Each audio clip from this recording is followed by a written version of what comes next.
Today we are going to speak about Mythbusters. Open your books at page 12. Let's start working with our vocabulary.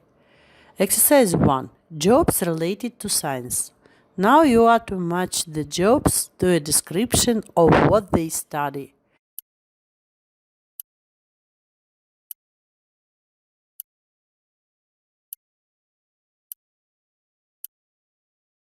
Start your sentence as in a model. A physicist studies. Now let's check and listen. A physicist studies matter and energy. A geneticist studies the inherited characteristics of living things. A mathematician studies numbers, shapes, and space. An astronomer studies planets, the universe, and space. A chemist studies the characteristics of substances and how they react. A biologist studies all natural life. A psychologist studies the human mind and the way it works. A geologist studies the Earth's surface. Which job seems the most interesting to you? Listen to the opinion. I think being an astronomer is the most interesting because there is so much we don't know about planets, the universe, and space, and finding out more about them would be very exciting and interesting. And now I suggest you studying new vocabulary. Listen, repeat, and write the words down.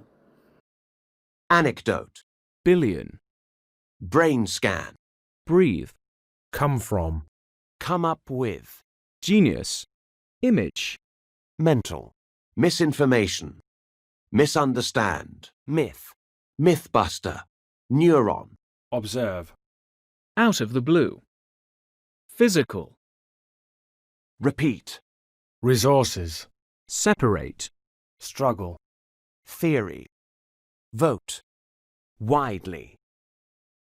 Exercise 2. Read the subheadings in the text. Do you think they are true? Einstein failed math. We only use 10% of our brains. An apple fell on Newton's head. Listen to the opinion. I think none of the sentences are true because the title of the text is Mythbusters. Now let's read the text and watch the video. Mythbusters. Science helps us understand the world around us, but there's a lot of misinformation out there. It can be difficult separating science fact from science fiction.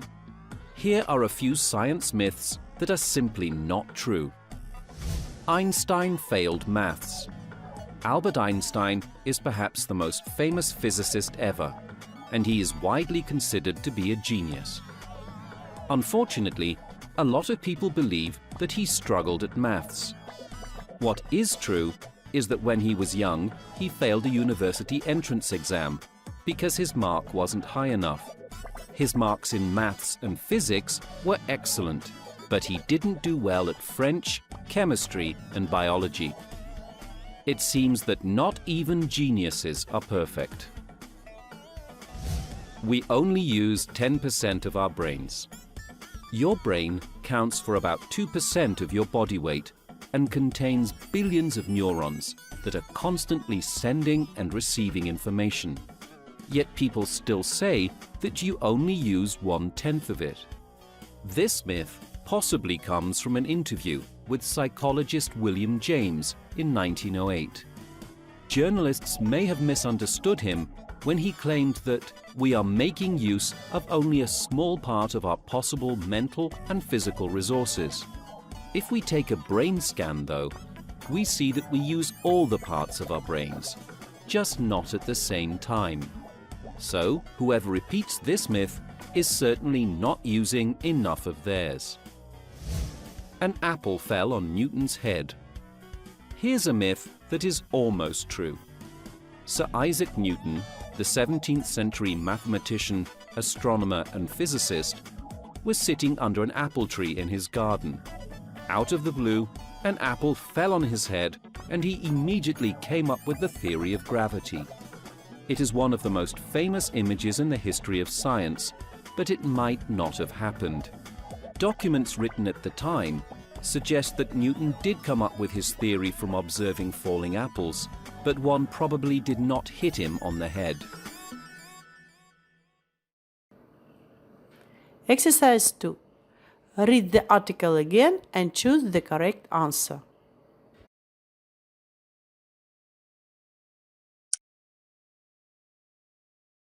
In exercise 3, you are to match the words in bold in the article to their antonyms. You know, antonym is the word with an opposite meaning. For example, definitely opposite is possibly. Your task is to finish exercise number 2 and number 3 at pages 12 and 13, and don't forget about your vocabulary.